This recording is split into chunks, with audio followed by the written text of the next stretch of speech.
Vous savez que le premier homme était sacrificateur, prophète et roi. Il avait les 3 dimensions. Il avait une belle relation avec Dieu. Il parlait, il nommait les choses et ça prenait effet comme il avait résolu. D'accord? Et il avait la conquête, l'assujettissement des territoires de la terre. Donc il avait les 3 fonctions sur lui en une personne. C'est ce que l'homme était. C'était pas une notion fragmentiste. Non, non, c'était entier. Sur lui, cette capacité était en lui. La preuve, il s'est levé, il dit, hey, toi on t'appelle coq. Et puis le coq dit, hey, oui, on t'appelle chien, oui, on t'appelle bouton, oui. Et il n'avait pas d'ordinateur, il n'avait pas de bic.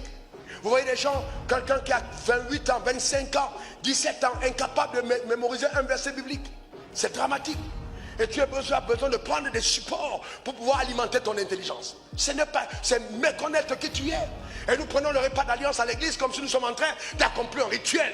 Alors que ce n'est pas un rituel, un simple rituel religieux. C'est un rituel spirituel. Nous mangeons le corps, nous buvons le sang. Afin qu'il y ait transmutation génétique. Que les gènes de Jésus, en le mangeant, descendent dans nous véritablement. Et que nous opérons dans la dimension des dieux, pas des hommes. Quant à moi, je dis, je ne suis pas une personne ordinaire. Je ne sais pas ce qui te concerne, mais je dis, je ne suis pas une personne ordinaire.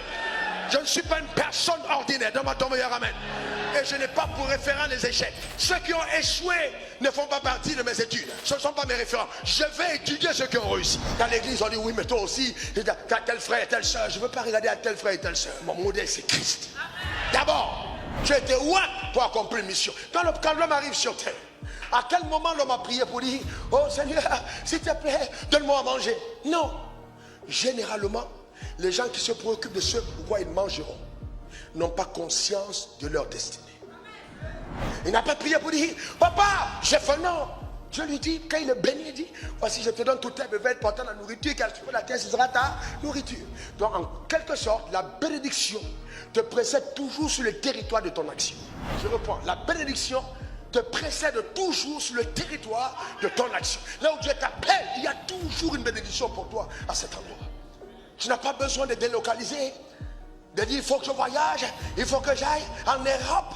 Et vous voyez des gens qui sont là, ils font le rang à 4 h du matin, vous voyez le long rang au plateau, le long rang à la Ribera, les gens sont là, ils veulent un visa, ils veulent avoir un visa pour aller en Amérique. Et on trouve les croyants qui sont là, il faut que j'aille au Canada, il faut que j'aille ici. Ben, ils pensent que s'ils sont allés au Canada, s'ils sont allés aux États-Unis, alors ils ont percé. Non, frères et sœurs, ta prospérité n'est pas fonction de la localisation, est plutôt fonction de ta révélation et de l'alliance. Donc tant que tu n'as pas compris ça, tu vas te balader sur la terre en vain, mais tes résultats seront maigres. Donc il ne faut pas développer une mentalité de pauvreté. Vous savez, je n'arrive pas à comprendre. Vous savez, quand Dieu m'a confié le message de parler, d'encourager l'église dans l'occupation territoriale des espaces, les gens ont commencé à dire, mais Wafo, il ne parle que d'argent. Frère, écoutez mes messages, je parle de foi, je parle de possibilités, je parle de réalisation. Nous avons été créés pour réaliser des choses sur la terre des hommes. Est-ce que quelqu'un peut comprendre ce que je suis en train de dire?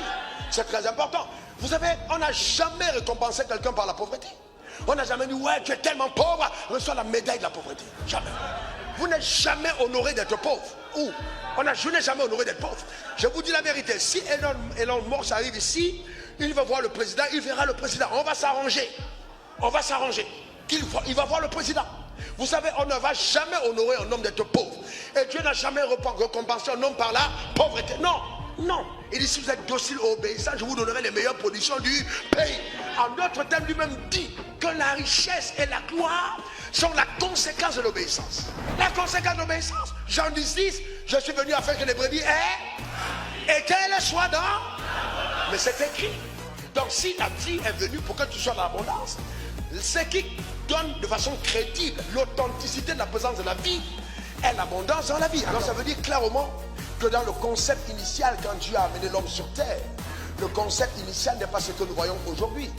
La preuve, Somme 23 verset 1, l'Éternel est mon berger, je ne manquerai. Et quand on dit rien, c'est rien. C'est vraiment rien du tout. Je ne manquerai de rien. 3 Jean 2, bien aimé, mon souhait, c'est que tu prospères à tous égards et sois en bonne santé, qu'on prospère l'état de ton âme. Donc en fait, le problème ne se trouve pas au niveau de Dieu. Ça se trouve au niveau de la prospérité de notre mentalité. Comment dans notre système de pensée, vous voyez, nous approprions les vérités divines. Et nous ne pouvons pas prendre le modèle mondain comme le modèle divin. Le monde et Dieu, c'est deux choses totalement différentes. Le drame, c'est que beaucoup de personnes n'ont pas compris la raison de la bénédiction. Dieu ne te bénit pas pour faire de toi une personne exceptionnelle simplement. Dieu te bénit pour accomplir ses buts et ses plans par ta vie. Toi, il ne faut pas penser que quand il t'appelle, alors c'est par tes jeûnes et tes prières que tu amènes à l'existence ce que Dieu a réservé pour toi. Non, ça peut te permettre d'épouser la sagesse divine pour entrer dans le plan parfait. Recevoir l'instruction qui te sortira de la captivité. Parce que bien des fois, les problèmes que nous avons ne viennent pas de Dieu, mais de notre mauvaise perception de la vérité.